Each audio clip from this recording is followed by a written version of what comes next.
성경을 보는 법 시장 시대별 장르별. 네. 지난주는 갈라디아서를 보았습니까? 네, 갈라디아서 보았습니다. 갈라디아서의 시대는 무슨 시대죠?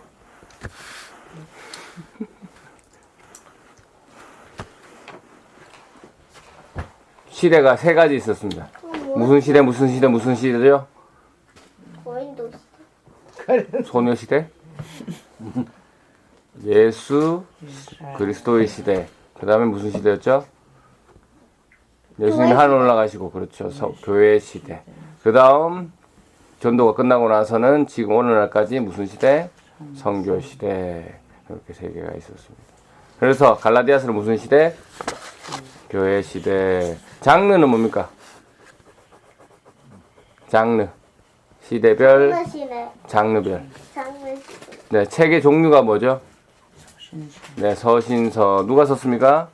바울이 썼습니다. 갈라디아서는 그렇게 갈라디아 지역에 있는 여러 교회에게 보내는 편지였습니다. 바울이 편지를 쓴 이유가 뭐였죠? 유대주의 교사들 때문에, 유대주의자들 때문에 갈라디아 교회가 시험을 들었기 때문에 바울이 분노해서 편지를 쓴 거였습니다. 유대주의자가 뭐였더라? 예수 그리스도를 믿는 믿음만으로 의롭게 되는 것이 아니라 거기에다가 율법을 추가해야 된다. 율법의 행위를 추가해야지만 의롭게 될 수 있다. 그러니까 절기도 지켜야 되고 할례도 해야 되고 뭐 음식도 잘 가려야 되고 뭐 그래야지만 구원에 이를 수 있다라고 주장하는 사람이었습니다. 이에 바울이 어떻게 대답했습니까? 아니다. 오직 예수 그리스도를 믿는 믿음만으로 충분하다. 다만 그렇다고 해서 율법이 필요 없는 것이 아니라 이미 구원을 얻은 자들이 당연히 지켜야 할 하나님의 의무다라고 말씀드렸습니다.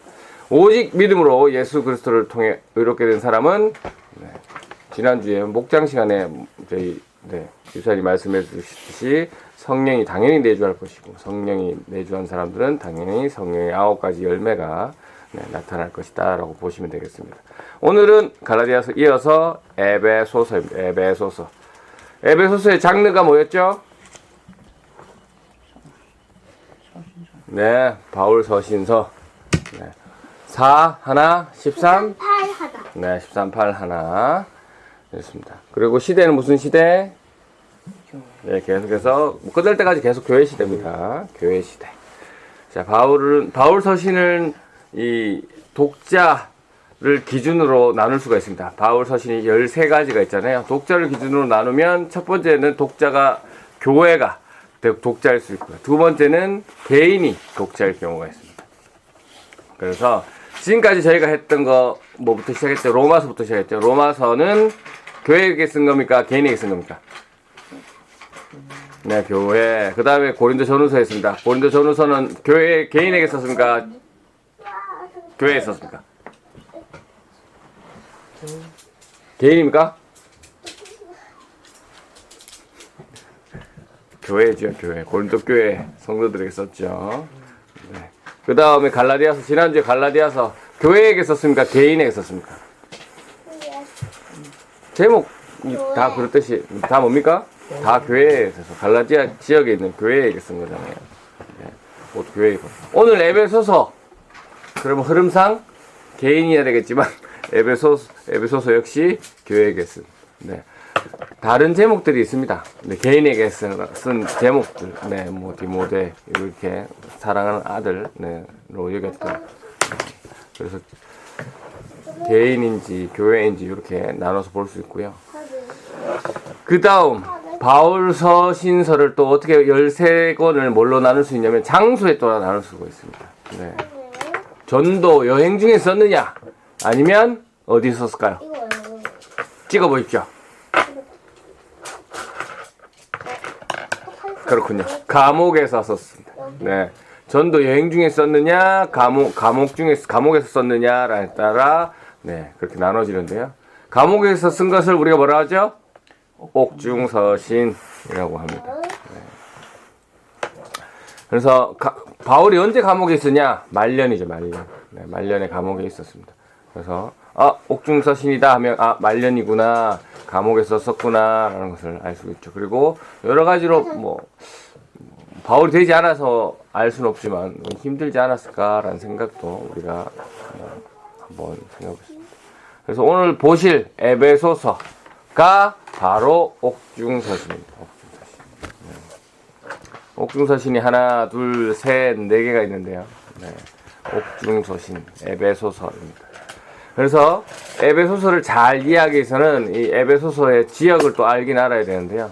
이 에베소서는 고린도 지역처럼, 고린도가 뭐가 있었죠? 세대 3대 운하가 있었죠. 네. 근데 에베소 지역도 역시 바다와 육지를 연결하는 교통의 중심지였습니다. 네. 그렇다는 것은, 교통이 발달했다는 것은 상업이 발달했다는 것이고, 그렇다는 것은 많은 사람들이 모였을 것이라는 것이죠. 뭐 지역으로 따지면 오늘날 터키 지역의 어느 항구라고 보시면 되겠습니다. 네, 우리 성지순례도 많이 가는데요. 그래서 교통과 상업이 발달했다라는 것은 여러 사람들이 모였을 것이고, 여러 문화들이 있을 것이고, 하나님 보시기에 많은 범죄들도 있을 것이고, 고린도 지역처럼 유명한 신전이 하나 있었습니다. 아데미 신전이라는 곳이 있었습니다. 이 아데미 신전은 또 보니까 고대 세계 7대 불가 사이로 불리고 있는 그런 독특한 건축물로 불려지고 있습니다. 왜 불려지고 있느냐? 크기가 축구장만 합니다. 당시 아데미 신전이, 오늘날이야 축구장 가면 우리가 뭐 그렇게 생각할 수 있지만 당시 축구장 크기다. 어마어마하다는 거죠. 그만큼 에베소가 자본이 그리고 사람이 많았다라는 것을 알 수가 있습니다. 그리고 이 아데미 신전의 아데미라는 신은 풍요의 여신이었습니다.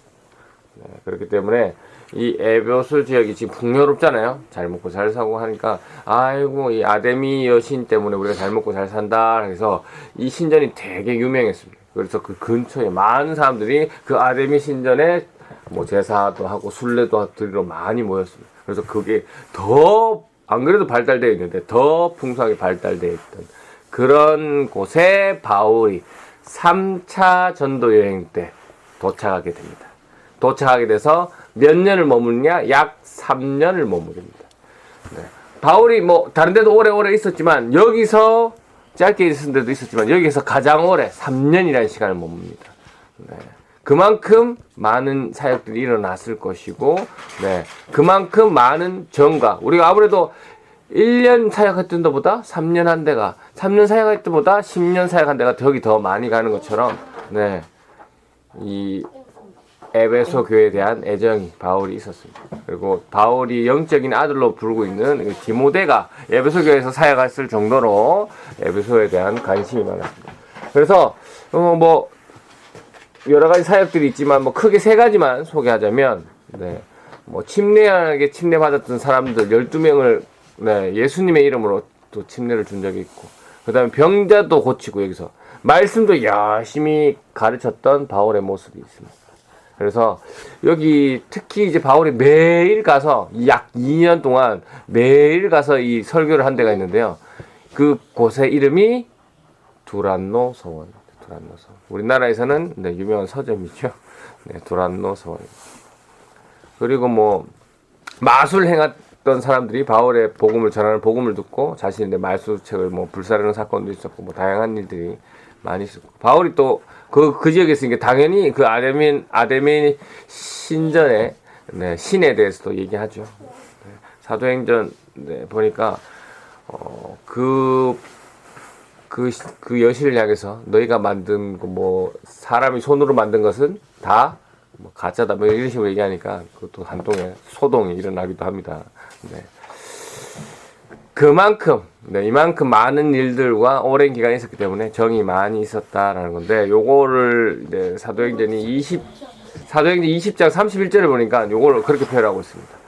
내가 그러므로 깨어 있읍시오. 내가 3년 동안 밤낮으로 때로는 눈물을 흘리며 여러분 한 사람에게 쉬지 않고 교훈한 것을 기억하십시오. 저기 에베소서인데 사도행전에도 이 에베소 관련된 내용이 있어서 한번 말씀드렸습니다. 그래서 에베소의 특징 첫째, 다른 서신은 각 교회의 문제들, 개교회의 문제들, 고린도 교회의 문제, 갈라디아 지역의 그 유대주의자들 문제 이렇게 콕 집어서 이야기했는데요. 에베소의 특징은 독특하게 에베소 교회의 문제를 지적해서 쓴 것이 아닙니다. 네. 누구에게나 해당될 수 있는 일반적인 관심사에 대한 이야기를 합니다. 네. 왜 그랬을까? 에베소 교회에도 문제가 많았을 텐데 왜 그냥 이렇게 평이하고 일반적인 문제에 대해서 바울이 얘기했을까라고 했을 때 많은 사람들이 아마도 에베소 교회에만 에베소 교인들만을 위한 편지가 아니라 그 근처에 있는 많은 교회들에게도 이 편지가 이 서신서가 돌려 읽기를 원했기 때문에 그런 의도로 보고 있습니다. 그 근거가 많은데요. 첫 번째는 바울이 편지를 마칠 때면 고마운 사람들 안부 인사를 다 끝에 하거든요. 근데 에베소서에만 그런 게 없습니다. 그 다음에 둘째로는 에베소 교회 자체가 뭡니까? 에베소 지역이 번화가잖아요. 그래서 그 교회가 그 여러 교회의 모교회격이었거든요. 꽤 힘 있는 교회였습니다. 그렇기 때문에 그런 면도 있고. 그 다음에 여러 가지로 있는데 또 그래서 이러한 영향력 때문에 에베소 교회만을 위한 문제가 아니라 의도적으로 다른 사람들에게 많이 돌려보라고 쓴 편지지 않겠느냐라고 보고 있습니다. 그리고 내용적으로 에베소서를 보면 크게 두 부분으로 나눌 수 있는데요. 첫 번째는 하나님의 구원에 대한 감사와 기도로 구성되어 있습니다. 하나님 나를 구원해 주셔서 감사합니다 라는 고백하는 것이죠. 그래서 구원에 대해서 성부 하나님, 성자 하나님, 성자 예수님, 성령 하나님의 사역들이 어떻다라는 것을 구체적으로 기록하고 감사하고 있고요. 그 중에서 특별히 누굴 얘기합니까? 당연히 만물을 주관하시는 예수 그리스도에 대해서 바울은 강조하고 있습니다.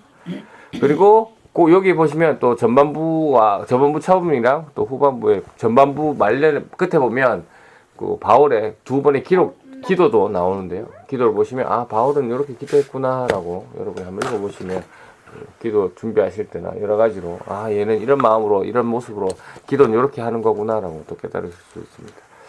자, 두 번째는 구원을 받은 성도들에 대한 삶의 권면을 이제 바울이 하고 있습니다. 구원받은 성도들이 어떤 삶을 살아야 되느냐. 바울은 그걸 얘기하고 있는데요. 그거의 핵심을 두 글자로 뭐라 할까요?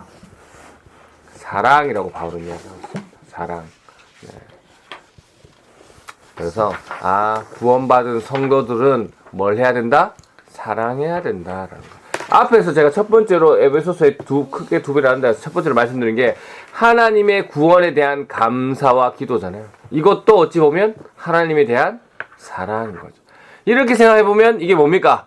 예수님이 명령하셨던 대계명과 동일하죠. 하나님을 사랑하고 이웃을 사랑하라는 것이 에베소를 크게 나눈 그 모습과 똑같은 내용입니다.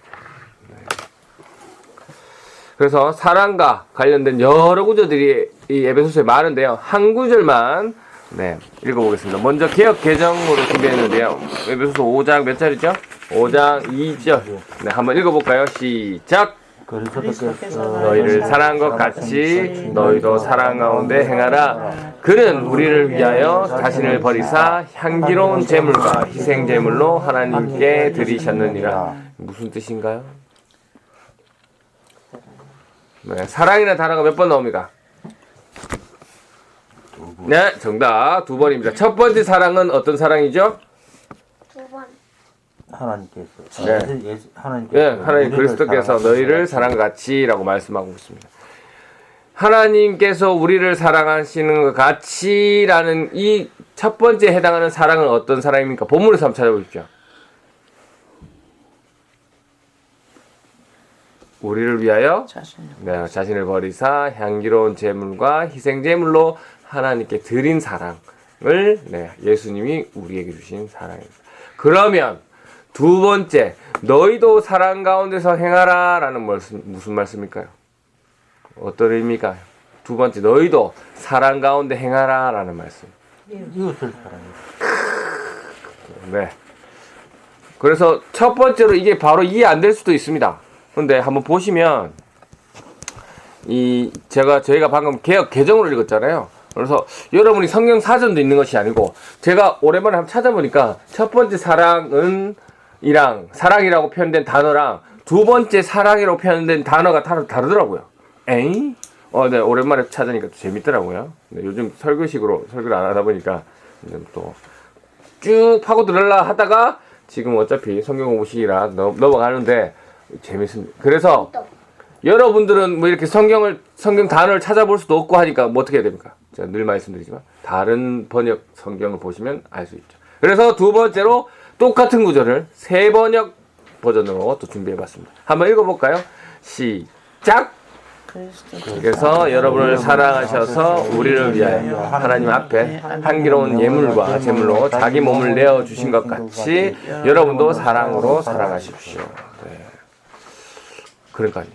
이 두 번째 사랑도 뭐와 똑같습니까? 네. 하나님을 사랑해. 네, 하나님이 우리를 사랑하는 것 같이, 네. 예수님이 우리를 사랑해서 자신 몸을 내어준 것 같이 우리도 사랑으로 살아가라 라는 것이죠. 네. 그래서 이 쉬운 성경으로 한 번만 더 읽어보고 요 구절을 마스터하도록 하겠습니다. 시작. 그리스도께서 우리를 사랑하신 것처럼 다른 사람을 사랑하며 사십시오. 그리스도께서는 우리를 위해 자신을 내어주시어 하나님 앞에 향기나는 희생 제물이 되셨습니다. 네. 한번 처음 개역 개정만 읽을 때보다는 뜻이 많이 이해가 되죠. 그래서 새 번역서를 비교해서 읽어봤더니 바울이 에베소 교회 성도들에게 사랑하라고 한 그 말의 의미를 우리가 어느 정도는 파악할 수 있습니다. 이렇게 사랑하라 라고 한 게 에베소서의 곳곳이 나옵니다. 그만큼 구원을 받은 성도들의 모습에 가장 중요한 것은 사랑임을 알 수 있습니다. 오늘 말씀 한번 싹 정리해 볼까요? 감옥에 있는 바울이 자신이 가장 오랫동안 머물면서 사역했던 에베소 교회 성도들을 생각하면서 보낸 그 편지. 물론 에베소뿐만 아니라 에베소 근처 지역까지 읽히기를 원해서 쓴 그 일반적이고 평이한 에베소만의 문제를 다루지 않은 그 내용의 핵심은 뭐였습니까? 사랑하라. 감옥에 있는 자신의 끝을 이제 곧 죽을지도 모르는 불안감에 있는 그 바울이 자기가 아끼고 가장 오래 사역했던 그 교회 성도들에게 하는 말 뭐라고요? 사랑하라. 어떻게 사랑하라고요? 주님이 우리를 사랑하신 것처럼 다른 사람을 사랑하라 라고 말씀하셨어요. 주님이 어떻게 우리를 사랑했는데요? 자신의 목숨을 내어주셨잖아요. 그런 것처럼 다른 이들을 사랑하라. 우리가 예전에 이런 표현 한때 유행해서 또 많이 들으셨을 텐데 오랜만에 한번 들어보시겠습니다. 요즘에 이 100원으로 살 수 있는 건 별로 없죠. 그러나 예전에는 우리 어릴 때만 해도 100원으로 새우깡도 사 먹고 여러 다양한 걸 많이 문구점 앞에 가서 많이 사 먹었습니다. 새우깡이 100원이면 새우깡은 얼마짜리입니까? 7,000원. 아하, 산수 공부 선생님이 좀 많이 시켜주세요. 보통 문제가 아닙니다. 새우깡이 100원 주고 사면 새우깡은 얼마짜리입니까? 7,000원. 얼마짜리예요? 내가 100원짜리. 그렇죠. 100원짜리죠. 우리가 짜장면 한 그릇 사 먹는데 요즘엔 얼마입니까? 한 6,000원, 7,000원 합니까? 싼 데는 5,000원 정도 하죠. 그러면 그 짜장면은 얼마짜리입니까? 8,000원. 6,000원짜리죠. 맞습니다. 2,000원. 그러면 예수님께서 자신의 목숨을 내어놓으시면서 저와 여러분을 위해 돌아가셨으면 여러분은 얼마짜리입니까? 100만 원. 예수님의 목숨짜리죠. 그렇습니다. 다른 말로 하면 우리의 인생은, 우리의 삶은 예수님의 목숨과 그 신이신 하나님의 아들의 목숨과 값어치가 같다라는 것을 우리가 알 수가 있습니다. 그럼 어떻게 살아야 됩니까? 이만큼 여러분이 귀한 존재죠. 근데 너무 10원짜리처럼 100원짜리처럼 살고 있지는 않은지, 네, 여러분 귀한 사랑을 이미 받은 사람들입니다. 자신이 얼만큼 대단한 사람인지를 아셔야 됩니다. 여러분 그렇게 믿고 계십니까? 네. 그렇게 믿으셔야 됩니다. 네. 여러분 예수님의 목숨을 대신해서 예수님의 목숨으로 사시는 예수님 짤이신 여러분, 남편을 대할 때, 아내를 대할 때, 자녀를 대할 때, 부모님을 대할 때, 형제 자매를 대할 때, 또 나와 관계하는 이웃을 대할 때, 예수님 짤이처럼 예수님이 어떻게 하셨다고요? 여러분한테 내가 뭐 해달라고 하셔서 여러분 위해 돌아가셨나요? 아니잖아요. 아무 조건 없이 여러분 위해 자신의 목숨을 내어주셨던 것처럼 여러분도 그렇게 사랑할 수 있어야 됩니다. 여러분 그렇게 사랑하고 있습니까? 라고 대답할 수 있는 사람이 이 세상에 아무도 없습니다. 하지만 그런 방향성을 갖고 우리는 그렇게 살아가야죠. 노력해야죠. 그 힘도 하나님이 주셔야 되지만 우리는 하나님을 의지하면서 하나님 이 사람을 사랑할 수 없지만 사랑하기 너무 힘들지만 제 머리로 이해할 수 없지만 주님이 이런 저를 이렇게 사랑하셨기 때문에 저도 아무 이유 없이 이 사람을 사랑하고 싶습니다. 주님의 사랑으로 여름의 삶이 변했다면 여러분이 그 받은 만큼 이웃을 사랑한다면 남편을 사랑하고 아내를 사랑하고 자녀를 사랑하고 친구를 사랑하고 한다면 분명히 그 사랑의 크기만큼 상대방은 변할 겁니다. 우리가 할 수 있는 게 아니고 우리가 받은 예수 그리스도의 크기, 사랑의 크기 때문에 그렇습니다. 그래서 이렇게 에베소서는 이 사랑이 강조되어 있는데요. 이 편지를 받고 이 고린도 교회 성도들은 고린도 편지를 받고 바울의 편지를 받고 어떻게 됐습니까? 변했죠. 그런데 에베소 교회 성도들은 에베소서를 보고 변했을까요? 모르겠어요. 다 변했는지 안 했는지 모르겠지만 요한계시록에 요 에베소 교회에 대한 이야기가 나옵니다. 요한계시록 2장 4절을 보니까 에베소 교회가 첫사랑을 버렸다라고 말씀합니다. 여러분은 어떻습니까? 예수님이 자신을 죽기까지 사랑하신 그 예수님의 사랑을 이웃에게 전하고 있습니까? 아니면 그게 아니면 우리 역시 에베소 교회처럼 예수님의 사랑을 버린 그 첫사랑을 버린 사람이 될 것입니다. 바라옵기는 우리 부산 레포츠 교회 성도들은 이번 한 주간 한번 에베소서를 읽으시면서 내가 예수님의 핏값으로 새 삶을 살아가는 예수님의 짤임을 다시 한번 또 기억하고 묵상하시고 그 사실을 잊지 마시고 나와 관계 맺고 있는 모든 사람들에게 내가 받은 은혜를 무조건 없이 나누는 그런 한 주간 되시기를 주님의 이름으로 축원합니다. 아멘.